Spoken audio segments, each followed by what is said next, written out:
There's construction noise going on nearby, which you guys can probably hear, so I'm just gonna have to wait it out with Ray Ray.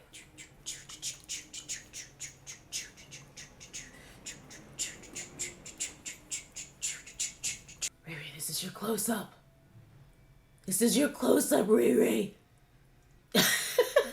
Ray Ray, down the barrel. Look at the lens. The lens.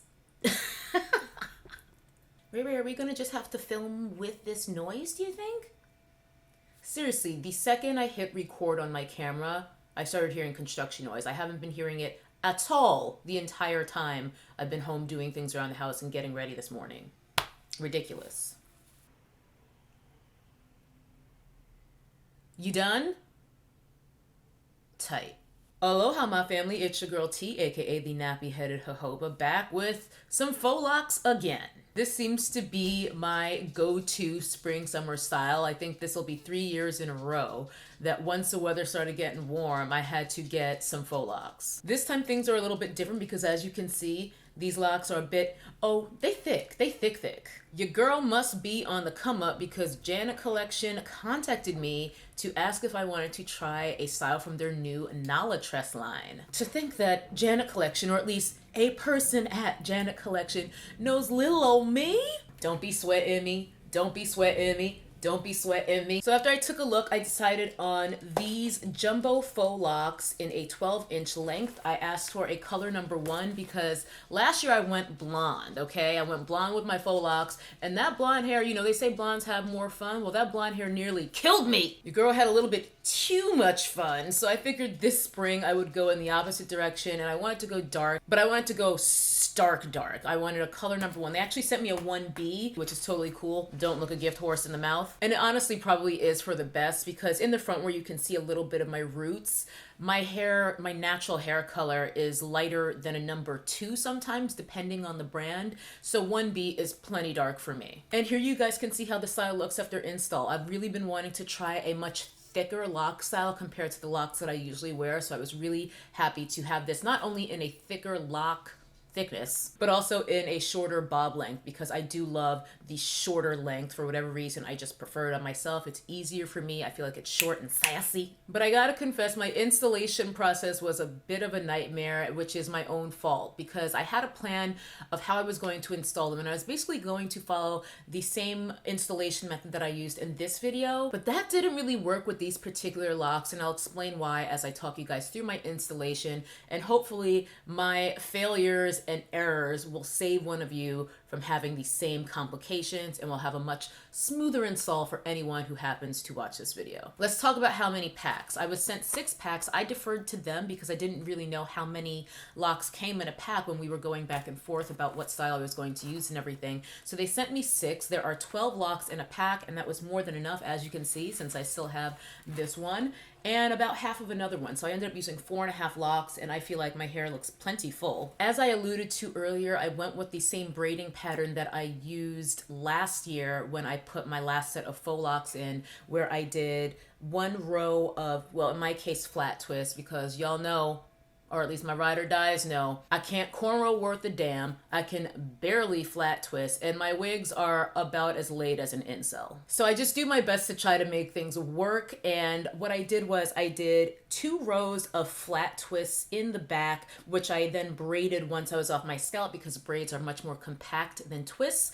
and I had planned to do my hanging individuals method as I showed you guys in the video I just linked up here a moment ago. However, things changed. The day I actually did my twists in the front and my flat twists in the back for the actual install, when I got to installing, I was having a lot of difficulty because your girl wanted thick locks and didn't think about the fact that that also means a much thicker loop. So as you're feeding your latch hook under your braids and then you have to pull this underneath, you're going to need slack there, which is something that I hadn't really considered and that I therefore had not prepared for. I'm so used to trying to get my flat twist as flat to my scalp as possible. I actually had quite a bit of difficulty fitting these underneath my twists. I may say braids and twists interchangeably, but just so you know what I mean whatever it is I've got going on under these. And that also affected my individuals in the front because originally I had done 10, planning to have 10 individual faux locks in the front, and then the back would be all crochet. But anyway, on installation day take 1, I quickly discovered that the thickness of these locks was simply too much for me to do twists in the front that were as small as the ones I had done. After trying to install these on the teeny tiny twist when there were still 10 in the front, I was like, no, this is a no-go, and I had to reformulate my plan. So I actually wound up cutting the number of twists I had in my front or my leave out individual section, whatever you want to call it. I combined those 10 twists into 5 instead. I just cut the number in half, turning each 2 twists into just 1. When redoing those, I also made sure to leave myself a lot more slack so that I could much more safely and easily fit this underneath, but I still feel like it almost wasn't even enough slack in that case. FYI, I do braid at the root of my twists in the front just so it's more secure. And then after braiding for half an inch or so, I twist the rest of the way down just because it's faster and it seems to work fine for me. So I can't stress enough how important it is to give yourself a good amount of slack at the roots of your individuals and at the base of your cornrows or flat twists in the back, because you need room to fit these knots underneath. After struggling with trying to install these in the front, I decided to go to bed and just try it the next day, but I actually wound up trying it 2 days later, which was yesterday when I actually finally went through and finished the install. And I gotta confess, I was in a little bit of a bad mood, so my patience was pretty thin, and I abandoned my plan to do my hanging individuals in the back simply because of the time that I found it was taking in the front. To try to preserve the actual coil of the lock and not really have them looking too poofy because they're already quite thick, I didn't do the method where you kind of loosen the lock and then wrap it around your braid or twist in the front. Instead, I did the method where you feed the latch hook up through the inside of the lock and then pull your hair through bit by bit. It worked well enough, but it was just a little bit tedious to do. And as I said, I wasn't in a great mood yesterday as it was.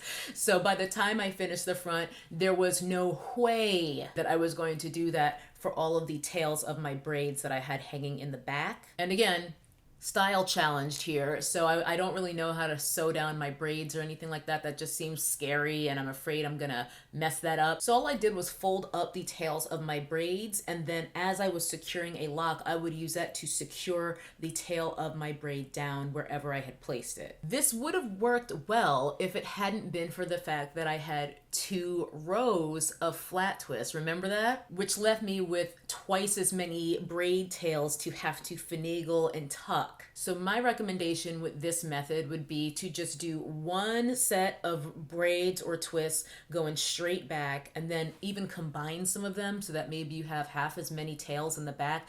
I tried to do that, but still with having 2 rows, I had something like 10, maybe even more tails that I had to worry about trying to finagle and tuck and hide as I was using these to secure them down. It was a lot of using 2 mirrors to see where I could strategically place a lock to try to hide all of the craziness that I have going on underneath as my base. But all in all, I think the style is really cute. I definitely want to redo it. Again, being extremely mindful to leave a lot of slack between the actual flat twist and my scalp so that there's room for the thick lock to fit underneath. Indeed, because I braided as close to my scalp as I could, and depending on my hand position, I can get my flat twist pretty flat. I'm only going to leave this in briefly, and then I'm going to probably redo my base so that I can do the style properly. Hopefully you guys can learn from my pain, but for now the style is passable. I'm just not so confident that if there's a stiff breeze or something, someone's going to see a lot of craziness going on underneath these locks, and that's why I need to redo it. But I wanted to get this video out to show you the style, and if maybe you had already seen it and you were considering it, to hopefully save you some of the pain and heartache that I went through because of all my mistakes with my base. One last thing I did was, as you can see, the locks look very uniform from top to bottom. They have this sort of blunt tip where the coil of the faux lock stops, but I like to have a much more lived-in, realistic appearance. So what I did with most of my locks, you know, I think I tried to do it with all, but I probably missed a few, is I would just take the bottom and then I would just yank it like that. And that creates a bit of more of a taper, and it also gives you this cute little curly Q on the bottom. I don't know if you can see that very well. Some of them kind of coil back up to how they looked before, so I've only had them in since yesterday. I've been kind of re-going through and tugging on them again to get that more free-spirited, easygoing vibe that I like. Anyway, I thought that I had the Faux Locs installation process all figured out, but I guess dealing with a much thicker lock, which is what I've been wanting to try for a long time, that completely changed the game, and it was almost back to square one for me, and I had to learn a lot of things by doing them the wrong way. So don't you be like me. Make sure you give yourself that room underneath your braids. You don't do your individuals too small if you're going to do individuals, because you don't want to put that much hair on a very, very small twist or braid. And do not do 2 rows of flat twists or cornrows in the back like me if you're going to be tucking up the ends and trying that method out, because I think it will work. You just can't have 15 braid tails that you need to conceal. Anyway, that's it. Learn from my mistakes. You know, she cute, she got potential, but I gotta fix her. Anyway, that is gonna do it. Thank you so much to Janet Collection for sending me this hair and sponsoring this video. And thank you, yes, you, for watching this video, because without you, I wouldn't even be getting an opportunity like this. So thank you for clicking on this video. And if you've ever clicked on one of my videos before, thank you again. That's gonna do it for me today. I will link some past videos where I've had some more successful faux loc installations here and here. And beyond that, I got nothing. So I will see y'all in the next video. Bye-bye. That's a nappy-headed hose there, I'm gonna tell you that now.